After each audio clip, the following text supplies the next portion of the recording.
Ahora, ¿dónde se va a localizar la tuberculosis intestinal? En cualquier zona del intestino. ¿Sí? Cualquier sitio puede localizarse. No tiene una predilección en cuanto, o mejor dicho, una exclusividad. ¿Sí? En este lado no. En todo el digestivo va a estar. La mayor incidencia, esto sí es conocido, zona hilocecal. ¿Sí? ¿Y por qué llega hasta ahí? En primer lugar, porque la cápsula lipídica del micobacterio lo va a proteger. Va a pasar de largo, ¿sí? Y va a de repente estar hasta el final. Segundo, que a nivel de la zona hilocecal existe la mayor concentración de órganos linfoides, que tiene que ver justamente el lugar de predilección donde va a ir el Mycobacterium a depositarse y a querer reproducirse. El estrecho lumen y la éstasis relativa de la región hilocecal recordarán que el intestino, conforme va avanzando, duodeno, yeyuno, hilum, la luz intestinal se va haciendo más corta, el tránsito se hace de repente más ligero porque es un contenido acuoso. Permiten la digestión de la cápsula y todas las enzimas obviamente que han venido antes y la absorción eficiente del bacilo. Todo esto hace definitivamente de que el bacilo ingrese a la placa de Peyer y dentro de la placa de Peyer va a formar granulomas, ¿no? Se ve en una pieza anatómica aquí con una lesión medio-granulomatosa, ¿no? Que tiene que ver con el compromiso específico. Después de la zona hilocecal, otras zonas frecuentes son en este orden: colon, intestino delgado, esófago y estómago. Estos dos últimos son raros, ¿ya? Son raros. Ahora, el tipo de lesión puede ser tipo de lesión ulcerativa, hipertrófica, ¿sí? Mixta, o puede ocasionar secuela, como lo que sucede en el pulmón. Por eso decimos que es de naturaleza fibrótica, ¿sí? La forma ulcerativa es la más frecuente en el intestino delgado y la hipertrófica en el ciego, ¿no? Hipertrófica, ¿se dan cuenta? ¿Sí? ¿Ya? O sea, una zona cercana al ciego, ¿ya? Entonces, la forma ulcerativa más frecuente en el intestino delgado y la forma hipertrófica más frecuente a nivel cecal. Esto, por favor, también estos dos lo marcan ahí, ¿ya? Le ponen fosforescente, lucecitas. Ahora, en cuanto a lo que se refiere a sintomatología clínica, es este dolor cólico intermitente, viene y va, es un dolor sordo, no muy bien característico, en el cuadrante inferior derecho o en la zona periumbilical. El paciente a veces lo relaciona con muchas cosas y se va a distraer. A veces si es mujer con su regla, ¿sí? O de repente fenómenos ovulatorios, ¿no? O de repente a veces se confunden, que parece una apendicitis y después cuando llegan ya no hay dolor, ¿no? Se confunden. Síntomas raros: puede haber melena, hematoquesia o compromiso cercano por inflamatorio que va a producir oligomenorrea o amenorrea. Son de repente formas raras de presentarse. La distensión abdominal, cuando se presenta, está más asociada al compromiso peritoneal o obstrucción intestinal. Hay linfadenopatías en el orden de frecuencia: cuello, axila y zona femoral. ¿Está bien? Si ustedes ven este cuadrito, de repente la sintomatología, el dolor es uno de los más representativos. La pérdida de peso, segunda. Puede haber náusea, vómitos, fiebre, diarrea, constipación. Otra cosa importante que señalar acá es el famoso signo del uraco. No es patognomónico de tuberculosis ni intestinal, ni enteroperitoneal, ni nada por el estilo, sáquense de la cabeza. El uraco, para empezar, es un rezago embrionario, ¿sí? Pacientes extremadamente delgados pueden tenerlo, especialmente en tercera edad, ¿ya? O sea, sáquense de la cabeza de que es patognomónico, ¿ya? Porque yo sé que algunos lo tienen idea de que eso es bastante así a rajatabla, ¿no? ¿Que se puede presentar? Sí, ¿no? Pero no es patognomónico, no es sine qua non. En el caso del laboratorio, puede presentar anemia, puede ser leve a moderada. Cuando existen formas de repente ulcerativas, puede haber pérdida de sangre y va a haber microcítica, ¿está bien? Va a elevarse la BCG bastante alto. Más de 50, la gran mayoría, más de 100 también puede elevarse. Para la vida, 3 patologías elevan BCG más de 100. TB, solita, vasculitis y las neoplasias, ¿ya? Nosotros tiene BCG más de 100, ya te saca tu cuenta, busca esas 3, ¿está bien? Va a haber hipoluminemia, ¿sí? En el 50% de los casos, sangre oculta en heces, justamente por lo que hemos conversado, hasta el 75% de los casos, dependiendo de la serie. Ahora, la cantidad de leucocitos es normal, ¿sí? Habitualmente la cantidad de leucocitos en este compromiso intestinal es normal. Si existe leucocitosis, piensa que hay una complicación, ¿ya? No es habitual ver, o sea, no es la regla que ustedes vean leucocitosis en pacientes con tuberculosis intestinal, ¿no? ¿Qué complicaciones puede haber? Las más frecuentes: obstrucción y malabsorción, ¿no? La clásica que viene a la emergencia: doctor, Viene el paciente por dolor abdominal intenso, esposa ilíaca derecha y tiene disminución de los ruidos. ¿Tiene hambre? No. ¿Diagnóstico? Apendicitis, ¿no es cierto? ¿No? Dice, de menos de 6 horas de evolución, apendicitis. Entonces ya agarran, tomamos los exámenes, examen de orina normal. Leucocitos normales. Pero tiene dolor en ese lado. ¿Qué hacen ustedes? Llaman al cirujano. ¿Y qué es el cirujano? Le hace historia clínica. Ya saben que ustedes que es TB, ¿ah? O sea, tienen antecedentes en historia clínica. Pero ustedes dicen, no, pues no. Hay que darle la chance, ¿sí o no? Entonces viene el cirujano y lo primero que hace es revisar la historia. Lee tu evolución. Tuberculosis pulmonar hace 2 años. ¿Qué va a hacer el cirujano? Descártale TB. Sábado 5 de la tarde. ¿Dónde quieres que le descarte TB? Por favor, ustedes van a ser cirujanos, ¿sí? Piensen por favor antes de lo que van a hacer, ¿ya? Antes de decirme no lo opero hasta que descartes TB sábado 5 de la tarde, ya piensa que en menos de 6 horas esa paciente se va a complicar y si es una apendicitis se va a perforar y se va a morir. Si se ha muerto un jugador de fútbol por apendicitis en el extranjero, en el Perú también se puede morir. ¿Estamos? ¿Ya? Entonces, por favor, una buena historia clínica. Por último, ¿qué te cuesta meternos en la laparoscopio y mirar? ¿Cierto o no cierto? Los ginecólogos tienen la laparoscopio en la emergencia, así que tranquilamente se puede hacer. Ya tratemos de establecer bien el diagnóstico por la zona de evolución, por favor. ¿Ya? Entonces, aquí vemos 2 cosas interesantes, ¿no? En una secuela de tuberculosis a nivel de válvula cecal, donde hay una disminución de la luz, ¿sí? ¿Sí? Por secuela. Y segunda, acá tú ves estos puntitos blancos, ¿cierto? Son calcificaciones, ¿no? Lo cual nos habla de compromiso inflamatorio crónico en esta zona, ¿no? No es un plastrón, ¿eh? Es una tuberculosis, ¿ya? Tuberculosis intestinal. Ahora, yéndonos de repente por partecitas y comenzamos con el esófago. Sabemos ya de antemano que en el esófago y en el estómago es menos frecuente. El compromiso esofágico por tuberculosis se considera que es por extensión de la infección mediastinal o pulmonar. No se considera que es por ingestión, ni la saliva, ni nada por el estilo. ¿Estamos de acuerdo? Llega el bacilo de Koch al esófago por vecindad con la infección mediastinal. Puede haber disfagia, baja de peso, tos, dolor torácico, puede haber fiebre. En realidad, síntomas generales. El lugar más común, tercio medio. Ni el tercio inferior, ni el tercio superior. Tercio medio es la localización más común. Y la forma más común, ulceración de la mucosa. Puede haber infiltración con sin secuela de constricción, o sea, disminución de la luz. Pero lo principal, lo más frecuente, es de que sea una forma ulcerativa.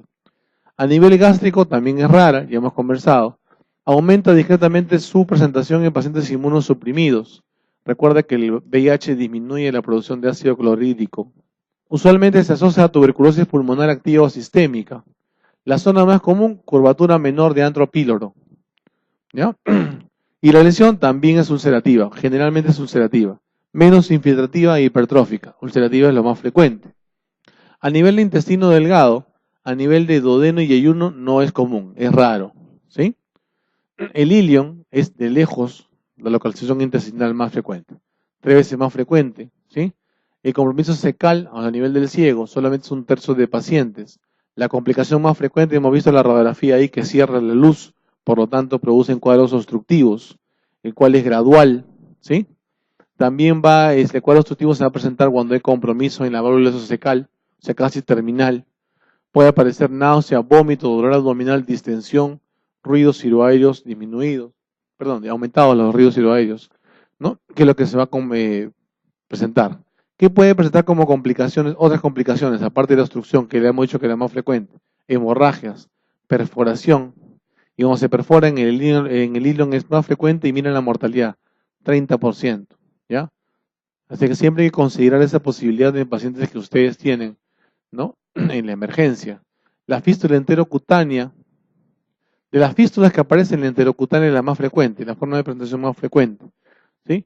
Y puede haber malabsorción intestinal en el 20% de pacientes. En el intestino grueso, la zona más común es la zona de la válvula y lo cecal. ¿Sí? Luego, el colon ascendente. Ahora, dada la estructura anatómica del colon, ¿sí? La visualización de la lesión a nivel intestinal colónico es de manera circular, es redondeada. ¿Sí? Es una úlcera redondeada de cuadros, puede ser nodular, de edema y de cuadros inflamatorios, como vimos en el grafiquito en las primeras láminas. La complicación, al igual que en la zona ileal, la obstrucción es la más frecuente. no sin dejar de lado hemorragias, fístulas o perforaciones, ¿sí? El diagnóstico: sospecha clínica, dolor abdominal en zona endémica, o sea, nuestro país. Más útil para establecer el diagnóstico, la biopsia. Puede ser de la mucosa a esa zona, o sea, hay que hacerle una colonoscopía, que es la única forma de llegar hasta ahí, o de repente el ganglio linfático si es que lo tiene, ¿sí? De esa manera hacemos diagnóstico. Ahora, en las biopsias vamos a encontrar granulomas, ¿sí? Y recuerda esto, son más submucosos, o sea, son profundos. Por lo tanto, la biopsia también debe ser una biopsia profunda, ¿ya? Ahora, no solamente tú vas a analizar la biopsia como tal, anatomopatológicamente, la puedes teñir con zinc Nielsen si quieres, o puedes hacerle PCR, ¿no?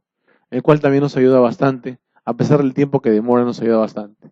El tratamiento es igual que la tuberculosis pulmonar, en cuanto al tiempo también es igual, no hay diferencia, ¿sí? No se recomienda ni más tiempo ni menos tiempo.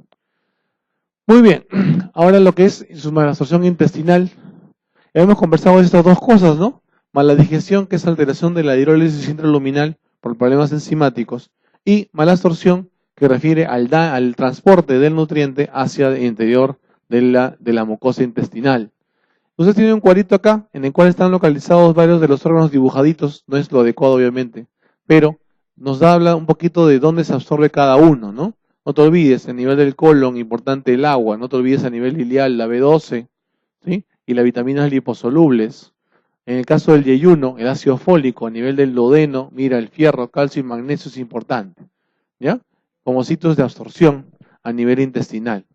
Ahora, ¿por qué es importante repasar esto? Porque justamente la malabsorción intestinal tiene que ver, y su sintomatología tiene que ver con la no absorción de algunos nutrientes.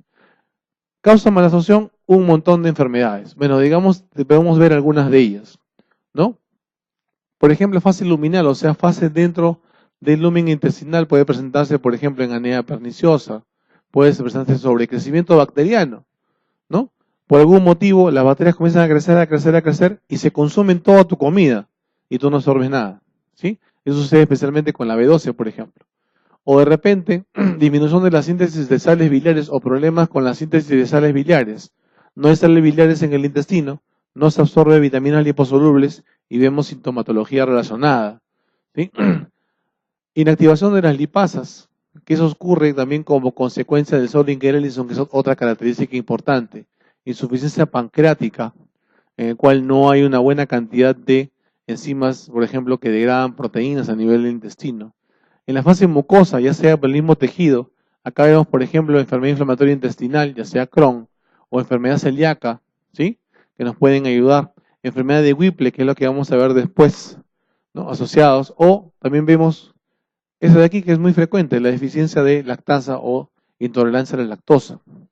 En el caso de los transportes es un poquito más difícil, pero se asocian, por ejemplo, a compromiso intestinal por linfomas o de repente vasculitis, que nos pueden ayudar, o tuberculosis, que también nos pueden estar relacionadas a los problemas de absorción intestinal.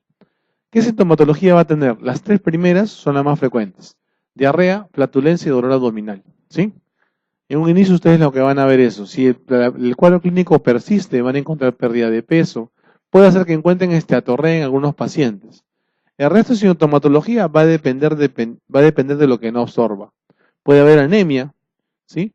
Por deficiencia en la absorción de hierro, no te olvides duodenal, o deficiencia de B12 a nivel ileal, o de repente cuadros de hemorragia, ¿sí? O púrpura, por deficiencia de la absorción de vitamina K, ya sea por problema a nivel del ilion o ya sea por problema de sales biliares, ¿no? Sales biliares. Cuando disminuye la absorción de calcio va a producir osteopenia, puede haber tetania por hipocalcemia, ya sea por problemas de absorción de calcio o de la vitamina D. Puede haber también problemas de desnutrición, las cuales van a tener como consigo de repente impotencia e infertilidad en algunos pacientes. Va a haber hiperparatiroidismo secundario a esa hipocalcemia, que no es absorbida, ¿sí? Y el edema también es común en estos pacientes. Entonces acá repetimos más o menos lo mismo, ¿no? En cuanto a lo que es datos clínicos del laboratorio de malabsorción, y tiene que ver con lo que es esteatorrea, que es la falta de alteración de los lípidos a nivel intestinal, la anemia, que tiene que ver con alteraciones de la absorción del hierro, signo de sangrado, ya sea hematomas, gingivorragia, petequias, que tiene que ver con alteraciones de la vitamina K especialmente, menos con la vitamina C. Problemas de Chinos-Chebostek, Trousseau, ¿no? Que son de repente signos clínicos emblemáticos de, de hipocalcemia, ¿no? Cuál tiene que ver con alteraciones del calcio, la absorción del calcio. Intolerancia a la lactosa, que tiene que ver con la lactosa específicamente. Neuropatía periférica o con problemas de la absorción de algunos del complejo B o vitaminas derivadas del complejo B, ¿no? Bueno, y más raramente esta de acá, ¿no? Ceguera nocturna, que ustedes conocen, que está asociado a déficit de vitamina A, ¿no?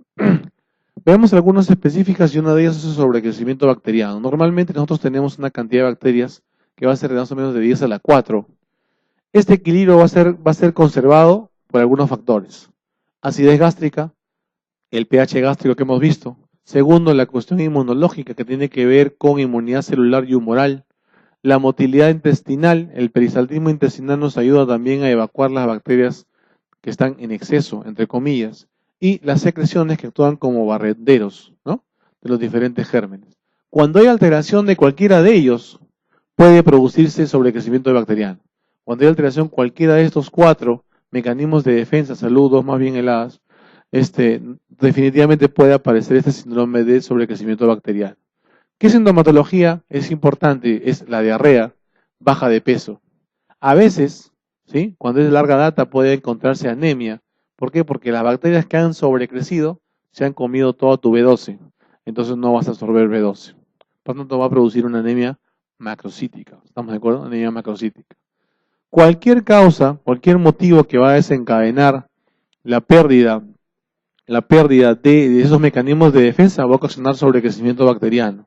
Por ejemplo, alteraciones a nivel del estómago, gastrectomías, ¿no es cierto? Gastrectomías. Problemas de motilidad, neuropatía diabética, hipotiroidismo, ¿sí? Problemas de enfermedad inflamatoria intestinal, esclerodermia, que también pueden desencadenar alteraciones de motilidad que hace que los gérmenes saprofitos comiencen a incrementarse. Alteraciones de la comunicación, acá hablamos de la resección de la válvula esofágica, o de repente no es resección, de repente es compromiso de la válvula esofágica, como ocurre, por ejemplo, en TB, o la secuela de TB, no sería de tuberculosis, sino secuela de tuberculosis. O compromiso multifactorial por diferente índole que ocurre en enfermedad hepática, en síndrome intestino irritable, enfermedad celíaca, pancreatitis crónica, ¿no? En el cual hay una pobre producción de bicarbonato, una pobre producción de enzimas de repente pancreáticas que pueden lograr el equilibrio en el crecimiento bacteriano normal. Las parasitosis intestinales también son importantes como causa de síndrome de malabsorción. Y aquí quien está principalmente relacionado es esta de aquí, la Giardia lamblia, ¿sí? Cuando produce diarrea crónica está muy relacionado a síndrome de malabsorción intestinal, ¿ya? Pero no es la única. Si bien es cierto la más frecuente, no es la única. Y acá hablamos de las coccidias, ¿sí? Y especialmente las coccidias tienen importancia en los pacientes VIH, ¿no es cierto? Ahí es donde adquiere mucha mayor importancia. Y no nos olvidemos de algunas tenias, ¿sí? Algunas tenias como la saginata, la iminolepistana y el difilobotrium latum, que también están asociados a síndrome de malabsorción intestinal. Bueno, que tienen que marcar acá es Giardia lamblia, de lejos, es de repente el factor de riesgo más común. En lo que se refiere a déficit de lactasa, es la causa más frecuente de síndrome de malabsorción de carbohidratos. Es bastante prevalente en nuestro medio. ¿Estamos? La forma congénita de la niñez no es muy frecuente. La forma del adulto, sistemática, progresiva, es la más frecuente. Está relacionado, tiene relación con la raza y más frecuente cuando tendemos a pacientes de raza negra, ¿ya? Acá cuando son intolerantes a la lactosa, ya. 1, normal. La idea es reunirnos de acá 50 años en la misma aula, sí, con bastón normal nomás. Y van a ver ustedes que sistemáticamente conforme avance el tiempo va a haber mayor población de intolerantes, ¿sí? Va a haber población de intolerantes. Característica en la intolerancia, esto de aquí. Diarrea aparece 30 minutos a 2 horas post ingesta de leche o derivados. Esa correlación a veces los pacientes no se dan cuenta. Tenemos que hacerles notar que son intolerantes. ¿Estamos de acuerdo? Tratamiento bien sencillo, pues. Le quitamos la lactosa. No hay nada más que hacer, ¿no? Entonces, cuando tienes tú un paciente con probable síndrome de malabsorción, lo primero que tienes que hacer es pedirle un copro funcional. En copro funcional hay varias cosas que tú vas a comenzar a indagar, y entre ellos, por ejemplo, el contenido de heces, el contenido, perdón, de grasas, ¿no? Un contenido de grasas más de 6 gramos en heces de 24 horas ya es indicativo de problema de malabsorción intestinal. Entonces tú tendrás que hacer las mismas pruebas que hiciste en diarrea crónica, acá también vas a hacer lo mismo. ¿Estamos? Vas a hacer lo mismo. Le pedirás desilosa, puedes pedirle estudio varitado a nivel intestinal, que es otra, de repente, de las pruebas interesantes que podemos hacer con la finalidad de detectar, de repente, lesiones anatómicas, ¿sí? Que estén relacionadas a síndrome de malabsorción. Y en base a eso, hablamos de mala digestión, ¿sí? Y en este caso nosotros tenemos que averiguar insuficiencia pancreática exocrina. Este té de secretina, si bien es cierto es el más sensible en la parte teórica, muchas veces no lo podemos hacer, nos quedamos hasta aquí, nada más. Ahora, si es anormal, es decir, no hay buena absorción, hablamos de falsos positivos, ancianos, ascitis, insuficiencia renal, como de repente falsos positivos. Si en caso no existe, si en caso es anormal, hablamos de mala absorción, no entra. Entonces yo agarro y estudio lactulosa, ¿no? Lactulosa. Y también puedo darle desilosa marcada, ¿sí? Marcada. Si en caso recupera, entonces hay mala absorción, entonces hago de nuevo los estudios con la finalidad de detectar enfermedades un poco más raras, como por ejemplo la enfermedad de Whipple, por ejemplo, ¿no? O de repente puedo hacer esófago de nuevo, un tránsito intestinal con vario, con la finalidad de detectar alguna lesión anatómica y biopsiarla. Y en el caso de, si sea anormal la prueba, esto tenemos que investigar sobre crecimiento bacteriano, ¿sí? Y si en caso comprobamos sobre crecimiento bacteriano, ¿ya? Es decir, debe haber más de 10 de las 5 unidades formadoras de colonias en el cultivo, entonces ya, caballero, terapia antibiótica. El sobrecrecimiento bacteriano se maneja con terapia antibiótica. Y obviamente, todos aquellos mecanismos con la finalidad de restablecer aquel factor inmunológico que hemos dejado de lado. En lo que se refiere a la enfermedad celíaca, tiene varios nombres. Se le llama sprue celíaco, enteropatía sensible al gluten o sprue no tropical, que son los nombres de repente que van a encontrar ustedes en la literatura. Es una enfermedad genética. Principalmente ataca el intestino delgado, ¿sí? Va a estar precipitada por el consumo de alimentos ricos en gluten. La frecuencia, 3 a 10 por cada 1000 habitantes, la proporción hombre y mujer es 2 a 1. El pariente de primer grado tiene mayor riesgo y conforme va haciéndose más alejada el grado de parentesco, la posibilidad de tener la enfermedad es mucho más alejada. Los gestantes tienen una evolución no favorable, o sea, evolucionan peor en ese tipo de enfermedad.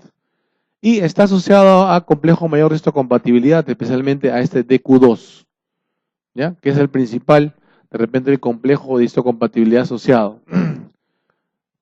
También existen en menor grado asociaciones con DQ8. Y esos dos están, miren, en la población general no son muy prevalentes, o sea que si ustedes lo encuentran, la posibilidad que a la larga pueda ser sprue es bastante altita, ¿sí? ¿Ya? Bastante alta. Ahora, ¿qué va a suceder en lo que es anatómica o histológicamente en el cuadro de la sprue?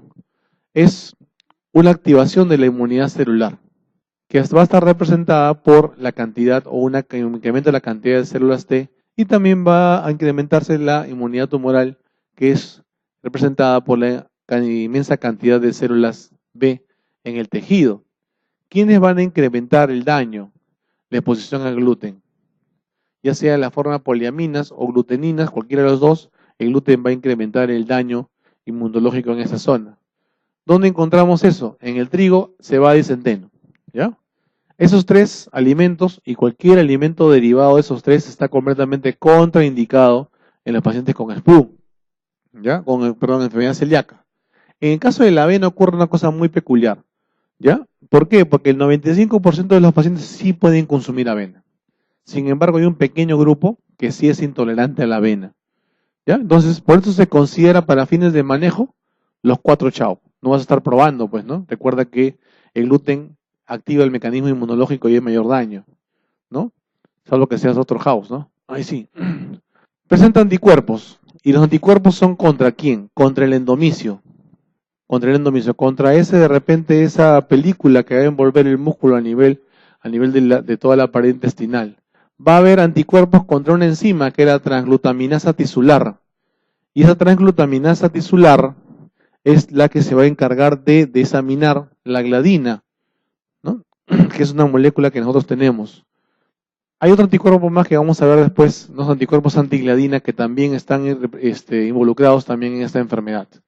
Ahora, los pacientes asintomáticos, inclusive los sintomáticos, pero especialmente los asintomáticos, tienen mayor riesgo de, si tú ves acá, cáncer, cáncer, cáncer, todo es cáncer, ¿sí?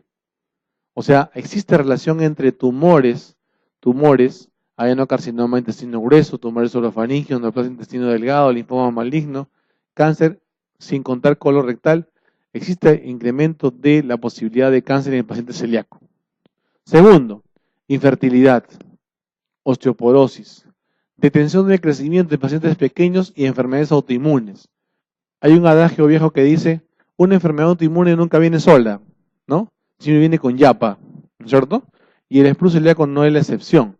Mira, diabetes tipo 1, enfermedad tiroidea, autoinmune, por supuesto, síndrome de Sjögren, Addison, hepatitis autoinmune, ¿no? Generalmente son las más frecuentes como causas autoinmunes o enfermedades autoinmunes relacionadas a esplus celíaco.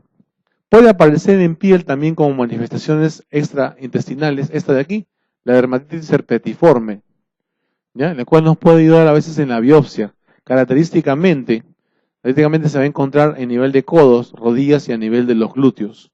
El diagnóstico ahí es con biopsia. ¿Está bien? Ahora, en cuanto a lo que es la clasificación, existe una forma clínica clásica que se refiere fundamentalmente a la sintomatología gastrointestinal. ¿Sí? Existe una forma aguda y una forma crónica.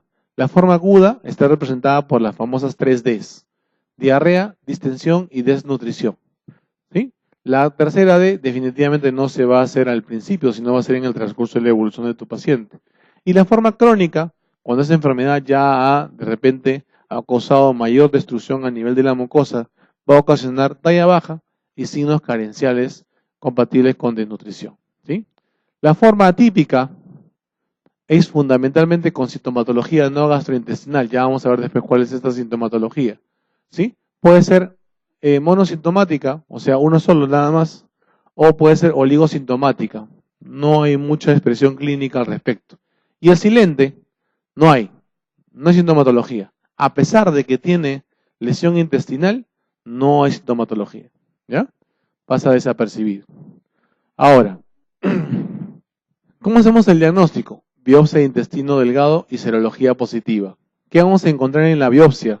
Linfocitos intraepiteliales, hiperplasia de las crípticas y atrofia velocitaria. Es decir, no se olviden de que los linfocitos son las células de cronicidad. ¿Estamos de acuerdo? De repente y por eso nos pueden ayudar para que recuerden. En cuanto a lo que es serología, vamos a encontrar anticuerpos antiendomicio, que ya lo hemos hablado, del tipo IgA. Anticuerpos antitransglutaminasa tisular, también del tipo IgA. Y anticuerpos antigladina, que de repente los que son más fáciles de poder dosar. ¿Ya? Tipo IgA e IgG. Doctor, ¿y por qué IgA? Porque recuerda que estamos en una mucosa. En una mucosa, la inmunoglobulina principal es la IgA secretoria. ¿Estamos de acuerdo? ¿Ya? Para que tú te acuerdes de qué serotipo estamos hablando. La sintomatología puede ser gastrointestinal, ya hemos dicho en las formas típicas: diarrea crónica, pérdida de peso, anemia, distensión abdominal, de repente malestar general o un poco de laxitud. Los síntomas extraintestinales: deficiencia de hierro, y en este caso también debe ser de ácido fólico, por consiguiente anemia. Recuerda que es una enfermedad de intestino delgado, ¿sí? La dermatitis herpetiforme, que ya hemos conversado, puede haber neuropatía periférica, puede haber disminución de la mineralización o densidad ósea, y puede haber infertilidad, cosa que hemos ya de repente remarcado. En los niños, en el adulto ya creció, en el niño es el problema que va a estar asociado también a trastornos del desarrollo y crecimiento, ¿ya? Que es de repente la característica principal. ¿Cuándo debemos pensar nosotros en SPRU o enfermedad celíaca? Cuando hay una deficiencia inexplicada de ácido fólico, hierro y vitamina B12. Cuando hay reducción de la albuminemia no explicada, ¿sí? Cuando hay hipertransaminasemia no explicada. O sea, por más que hacemos los estudios, todo sale normal. Osteoporosis o osteomalacia, ¿sí? Que también igualito, no hay una causa muy clara en cuanto a lo que es la etiología. dolor abdominal recurrente o distensión abdominal, y cuando existen erupciones cutáneas, especialmente como hemos conversado, tipo dermatitis herpetiforme. ¿Ya? Entonces, en realidad, es un poco difícil pensar en el diagnóstico, ¿no? Pero en el Perú sí hay pacientes con enfermedad celíaca. Ya no crean que no hay en el medio, sí existe. El manejo, la base de todo, es dieta estricta, libre de gluten. Ya te expliqué que el trigo, cebada y centeno no debe consumirse. La avena en el 95% de pacientes sí es tolerada. En el 5% no lo toleran, ¿sí? El arroz y el maíz sí pueden ser parte de la dieta, no hay problema con ellos, ¿sí? El tiempo de respuesta habitual, más o menos 2 semanas, va a demorar, ¿sí? Y en este tiempo, una vez que ustedes lo han ya recuperado al paciente desde el punto de vista intestinal, deben de corregir la deficiencia de lo que tenga, ya sea calcio, B12, ácido fólico, hierro, ¿sí? Tienen que recuperar esa deficiencia. Acá está lo que puede consumir, perdón, lo que no puede consumir y lo que puede consumir, ¿cierto? Pan, harina de trigo, centeno, cebada. Si cebada no puede consumir, tampoco entonces cerveza puede consumir. Qué penita, ¿cierto? ¿No? Tiene que prohibirse también los chocolates. Y les transmito una inquietud que les transmito a mis alumnos en la universidad. ¿Por qué el paciente celíaco no puede consumir café y sí puede consumir café descafeinado? Eso está en toda la literatura. Cuadrito que ustedes encuentren, van a encontrar esa diferencia. Ojalá que pregunten, porque ya sé que se quedó en la cabeza ya. ¿Ya? El café descafeinado sí puede ser consumido en el paciente celíaco. Qué rico. O sea, no sé, yo sé que acá el 95% son cafeinómanos, ¿sí o no? Por no decir 98. ¿Algún teinómano por acá? Yo soy uno de ellos, yo no tomo café. Yo tomo té. ¿Algún teinómano más? ¿Nadie? ¿Soy el único? Me voy entonces. Ya. A ver, la enfermedad de Whipple. La enfermedad de Whipple es interesante, ¿por qué? Porque su fisiopatología tiene que ver con una infección. Es una enfermedad de difícil diagnóstico, aunque ustedes no lo crean, ¿sí? El germen responsable es este de aquí, el Tropheriма whipplei, es una gran positiva, pertenece a los actinomicetos. Largamente la infección en el varón es más frecuente, ¿sabes? Y la edad media, hay libros que te dicen de 30 a 40 años, hay libros que te dicen de 40 a 50. ¿Ya? Sacamos una línea media, 30 a 50 años, ¿estamos? ¿Ya? Pero definitivamente en niños y en ancianos no es frecuente. ¿Ya? La infección es fecal oral y este germen a donde se va a ir es al macrófago intestinal, a la célula M que estuvimos hablando, ahí se va a ir, ¿ya? Ahí es donde el lugar donde va a estar más frecuente. Ahora, la forma clásica de la enfermedad tiene dos ondas, dos ciclos, ¿sí? Pero lo importante aquí es, mira, entre ambos ciclos, entre ambas fases, miren el tiempo entre uno y otro, 6 años. ¿Ya? Entonces, eso es de repente los aspectos que nos hace difícil el diagnóstico de la enfermedad de Whipple. 6 años. ¿Y cómo comienza? Profe, estamos en gastro por si acaso, Prodromos de poliartralgias, poliartritis migratoria, simétrica y no deformante. Muchachos, pues viene un paciente joven con poliartritis migratoria, simétrica y no deformante, ¿cuál es una posibilidad? Chichera, mira, apunta, masa nomás, Poliartritis migratoria, ¿no se llama fiebre reumática? Ya, pero ya te lo dije, ahora dime, ¿sí o no? Ya, no se preocupen, eso hay que solucionar. Fiebre reumática, ¿estamos? Si es un paciente joven con mayor razón. ¿Ya? Entonces, esto de aquí, este dato, se te va a pasar de largo. Pero acuérdate, en la fase 1, en la fase inicial de la enfermedad, no hay compromiso intestinal, hay compromiso articular. Y 6 años después, o sea, yo sé que el paciente no se va a acordar, aparece recién el compromiso intestinal. Diarrea, heces acuosas con presencia de fiebre, adenopatías periféricas, pérdida de peso, hiperpigmentación cutánea, que es el cuadro principal gastrointestinal. ¿Sí? Ahora, ¿puede acompañarse de compromiso en otros órganos? Sí. A nivel cardíaco, 10% de pacientes, y puede hacer de todo. Miocarditis, endocarditis, arteritis coronaria, derrame pericárdico, cualquier cosa puede hacer. Compromiso valvular mitral, que es el más frecuente. ¿Sí? Cuando compromete las válvulas, la mitral es más comprometida. Igualito que fiebre reumática, ¿no? Igualito. Pero también puede estar comprometida la aórtica también, por si acaso. ¿Ya? Puede inclusive llegar en falla cardíaca. En caso neurológico, 10%, apunten esto de aquí. Oftalmoplegia supranuclear miorrítmica y mioritmia. Esa es la lesión característica de esa enfermedad, pero lastimosamente no es lo más frecuente, ¿sí? Es extremadamente raro. Pero cuando se presenta, sí hay, digamos, sí hay la posibilidad de pensar en esta enfermedad, ¿ya? La zona encefálica de repente más comprometida es el diencéfalo.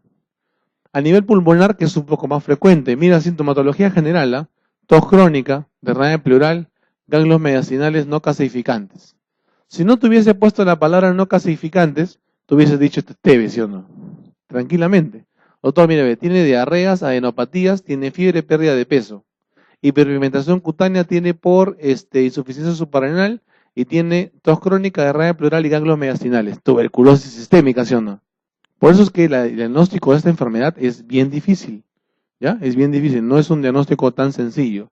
Puede haber proctorragia, síndrome de mala absorción, hipoluminemia, en gran mayoría de pacientes que va a conllevar a presencia de edema y ascitis.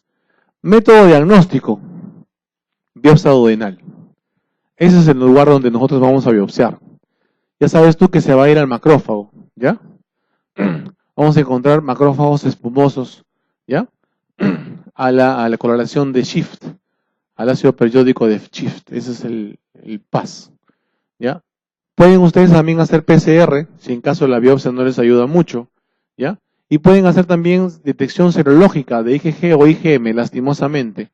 La sensibilidad no es tan alta, pero sí nos puede ayudar, sí nos puede ayudar. Tratamiento, fácil. Cotrimoxazol.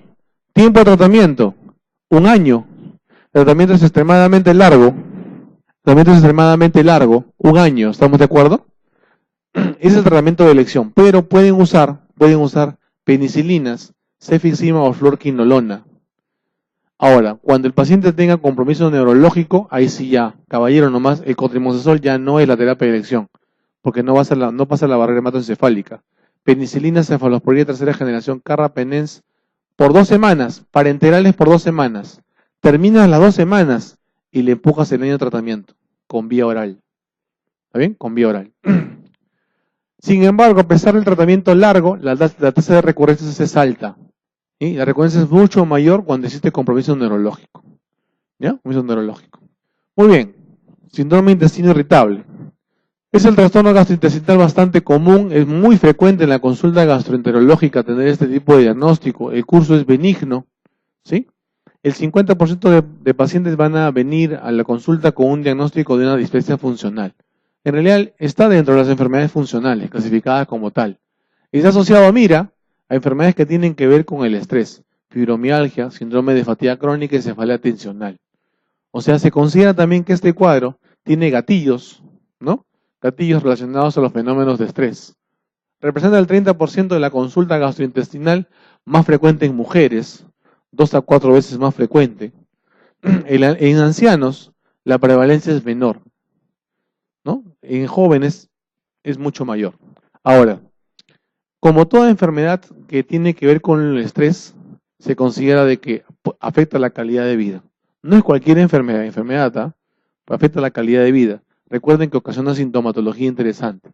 Ahora vamos a revisar. Ahora, sintomatología extradigestiva es muy general. Cefalea, dorsalgia, lumbalgia, fatiga, insomnio, disminución de la libido. Hasta aquí no va. Viene un paciente, doctor, sabe que me duele la cabeza, la espalda, me duele la columna, estoy cansado, no tengo sueño. Y encima, no la veo, doctor, porque no me da la gana. ¿Qué piensas? Es un polisintomático, ¿sí o no? ¿No? Estás pensando probablemente en un factor múltiple. Entonces tu pregunta es, señor, ¿qué problemas tiene? ¿Cierto? ¿Sí? No hay sintomatología de repente específica de algún tipo de órgano. Y eso es de repente una de las características extraintestinales del síndrome de intestino irritable. Tiene criterios diagnósticos. Se considera como un trastorno de la sensibilidad visceral, por eso es que duele. ¿Estamos? Está dentro de los trastornos funcionales e intestinales. ¿Está bien? ¿Cuáles son los criterios diagnósticos?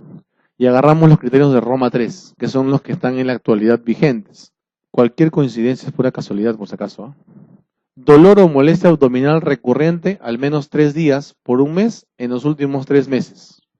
Cualquier dolor o molestia abdominal recurrente al menos 3 días por mes en los últimos 3 meses. y relacionado a dos o más de los siguientes. Primero, mejoría con la defecación, que es de repente uno de los que más tiene que darte en la cabeza. Segundo, comienzo coincidente con un cambio en la frecuencia de las deposiciones. Y tercero, comienzo coincidencia con un cambio en la consistencia de las deposiciones. Fácil, ¿estamos de acuerdo? ¿Sí? Cualquier molestia digestiva que dure 3 días en el lapso de un mes en los últimos 3 meses. ¿Ya? Entonces tenemos que preguntar, señor, ¿y cuántas veces le duele el abdomen? Usted sabe que cada 10 días, cada semana, tengo un pequeño dolorcito. Señor, ¿y usted cuando va al baño? Doctor, lo máximo, me pasa el dolor. O sea, hay una relación, sí, doctor, yo voy al baño y me pasa.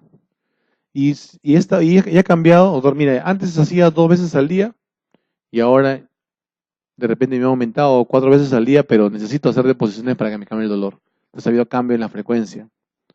Doctor, antes hacía normal, sí, larguito, con rayitas, ahora liso, cambio en la consistencia de las deposiciones. ¿Me dejo entender? ¿Sí? Entonces siempre tenemos que preguntar algo típico. Este cuadrito, por si acaso, no son parásitos, ¿ah? Son heces, ¿ya? Y la clasificación del síndrome de intestino irritable va a ser de acuerdo al tipo de heces que tenga, ¿sí? Y eso es importante para nuestros pacientes, ¿ah? No solamente para esta enfermedad.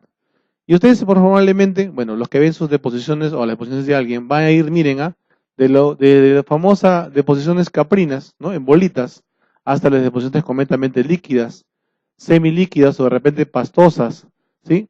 En acúmulos grandes, no en bolitas, estamos hablando de acúmulos grandes, deformadas, sin bordes muy bien definidos, ¿sí? Con borde bien definido alargado, con discreta cantidad de arrugas y en bolitas comprimidas. Esos son de repente la clasificación de las deposiciones. Esta es la clasificación de Bristol, por si acaso, ¿ya? Y en base a eso, tú vas a establecer el tipo de síndrome de intestino irritable que tiene tu paciente. Puede ser tipo estreñimiento, cuando más del 25% de las deposiciones son tipo 1 o tipo 2. Por el contrario, si la gran mayoría de deposiciones son tipo 6 o 7, hablamos de tipo diarrea. Tipo mixto, cuando no estamos bien definidos. No se decide ni por uno ni por otro. No lo podemos clasificar. ¿Estamos de acuerdo? Y tipo alternante es cuando a veces es así, o a veces es acá, o a veces está en el medio.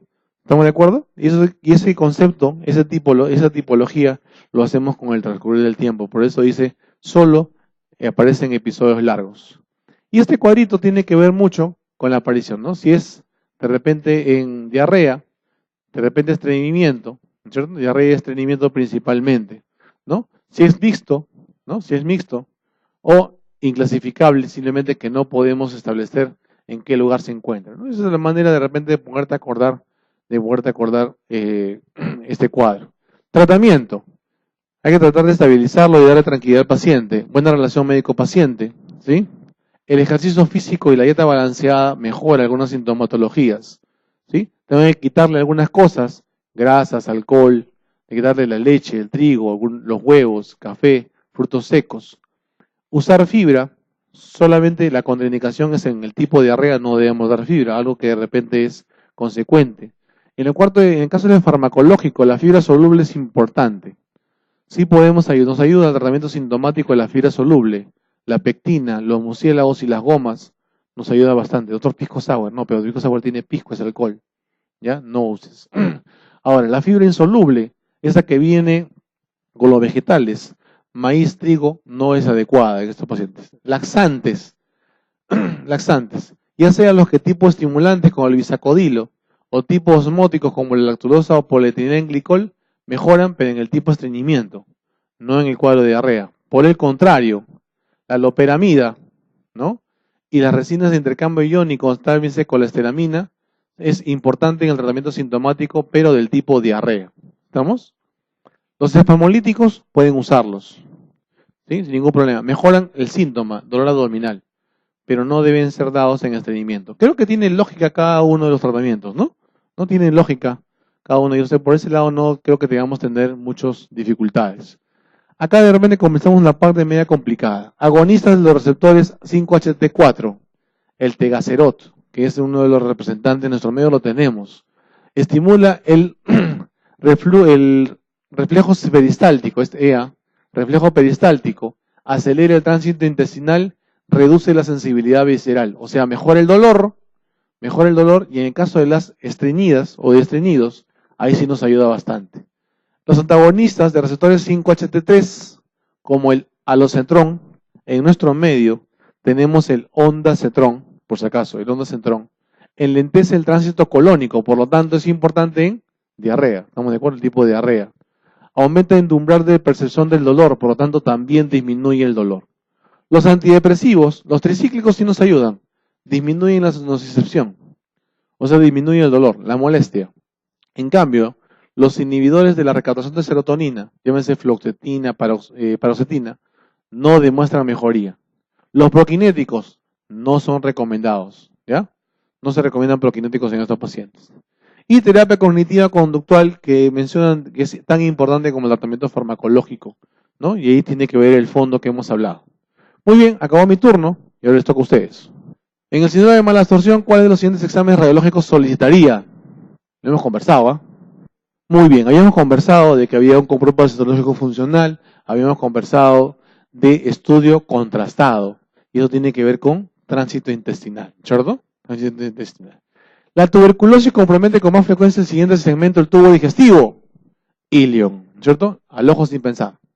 La úlcera gástrica de estrés generalmente es, también te lo he dicho, la úlcera gástrica de estrés generalmente es crateriforme de bordes circulares, con hiperplasia epitelial de los bordes, única, profunda y múltiple. Múltiple, ¿estamos de acuerdo? Múltiple. La úlcera por estrés es múltiple. Los siguientes medicamentos son útiles en la terapia contra el Helicobacter pylori, excepto, ¿cuál medicamento está desterrado del manejo con HP? ¿Ah? Muy bien, los bloqueadores H2, ¿estamos de acuerdo? Los bloqueadores H2. Señale cuál no es una característica del síndrome intestino irritable. ¿Qué marcas? Alternancia, estreñimiento, diarrea. Habíamos dicho que había uno mixto, ¿no? Uno que puede cambiar no de uno a otro. Dolor abdominal, ese justamente es uno de los problemas. Calma con la defecación. Meteorismo, sí puede haber, ¿cierto? En el caso de la diarrea puede haber meteorismo. Alteraciones vasomotoras, como parte de los síntomas no gastrointestinales. Entonces aquí, pérdida de peso, ¿sí? Pérdida de peso. No hay mala absorción, ¿eh? Cuidado. A ver, en la deficiencia de lactasa intestinal se produce malabsorción de glucosa. Si me dices malabsorción de glucosa, quiere decir que la glucosa existe, pero no se absorbe. Pero lastimosamente la lactosa es un disacárido. Entonces no es. Diarrea osmótica. ¿Estamos de acuerdo? Diarrea osmótica. Los siguientes agentes patógenos producen diarrea aguda no inflamatoria por enterotoxinas, ya también te he dicho, ¿eh? Excepto, se mandaron al toque, Campylobacter. ¿Qué dicen? ¿Nada? ¿Nada? Chamba, a ver. Etin marín de doping, zapatito roto, Virgen María, dame puntería, a ver. Campylobacter, muy bien. Campylobacter produce lesión del mismo germen, ¿estamos de acuerdo? Yo pensé que ibas a decir estafilo. Es consenso que la única indicación aceptada en todos los casos para tratar de infección por Helicobacter pylori en úlcera duodenal es, te lo he dicho, ¿ah? Es consenso que la única indicación aceptada en todos los casos para tratar la infección de Helicobacter pylori en úlcera duodenal es, si yo trato la úlcera duodenal con tratamiento con HP, ¿qué cosa voy a obtener? Evitar la recidiva de la úlcera. ¿Estamos de acuerdo? Evitar la recidiva de la úlcera. Acá está. Marshall, el co-descubridor de la bacteria Helicobacter pylori, comprobó en un estudio que la eliminación disminuía la recidiva ulcerosa. ¿Estamos de acuerdo? ¿Ya? Para que no te olvides. Entonces, evitar la recidiva de la úlcera. Ante una úlcera gástrica de aspecto benigno, diagnosticada por radiografía de esófago, estómago, duodeno, la conducta es, te lo repito, ante una úlcera gástrica de aspecto benigno, diagnosticada por radiografía de esófago, estómago, duodeno, la conducta siguiente debe ser, ¿ah? Tratar con inhibidor de bomba de protones por 4 semanas, endoscopía alta más test de ureasa, medir la acidez gástrica máxima, tratarla con bloqueadores H2 por 8 semanas, endoscopía digestiva con biopsia. Por supuesto, muchachos, lo primero que tienen que hacer ustedes es descartar HP y la prueba gold estándar para HP es la biopsia. ¿Estamos de acuerdo? Endoscopía digestiva alta por biopsia. Paciente de 35 años de edad con episodios de diarrea, de presentación diurna y dolor hipogástrico que calma con la defecación. No fiebre, ese es sin moco, sin sangre, el diagnóstico es ¿Enfermedad inflamatoria intestinal? Entiéndase por enfermedad inflamatoria intestinal es Crohn y colitis ulcerativa. Ah, ya, colon irritable. Colon irritable. Ya. El misoprostol, derivado de la prostaglandina E1, está mejor indicado para prevenir el daño mucoso gastrodenal provocado por AINES. Es su única indicación, ¿no? La única indicación demostrada. ¿Ya? Indicación demostrada. ¿Qué tipo de prueba tiene menor sensibilidad e especificidad para el diagnóstico de Helicobacter pylori? Chul, ala. La B, inmunohistoquímica. ¿Alguien más? Serológica. Ahí busquen su lámina, P. ¿Cuál es la que menos sirve? La serológica, muchachos. Serológica no sirve. Sensibilidad es bien baja, hemos dicho. Es más, desaparece. ¿Sí o no? Mujer de 44 años refiere a 5 meses de estreñimiento y diarrea en alternancia. El examen no presenta pérdida de peso, dolor abdominal ni anemia. Para el citológico y TBNS es negativo. Hace 4 meses, examen colonoscópico negativo. El diagnóstico más probable es colon irritable, ¿cierto? ¿No? Colon irritable. ¿Cuál es la complicación más frecuente de la úlcera péptica? Hemorragia, sí, sea el ojo sin pensar, ¿sí o no? Ya, ¿no? Hasta mi abuelita sabe la respuesta. Ya, listo. Mujer de 37 años ingresa a la emergencia por diarrea intensa, acuosa, náuseas y vómitos. Hace aproximadamente 2 horas almorzó mariscos. Su acompañante, Trampo, en dicha comida también ingresa por diarreas copiosas. ¿Cuál de los siguientes agentes es de mayor probabilidad el responsable de la enfermedad? Te lo he dicho, ¿ah? Estafilococo aureus, ¿no es cierto? Y si no hay estafilo, ¿qué buscas? Bacillus cereus, muy bien. Así me gusta que tengan examen también, ¿ah? ¿Ah? Como no lo ven en el hospital, vengo y les corto la cabeza, ¿sabes?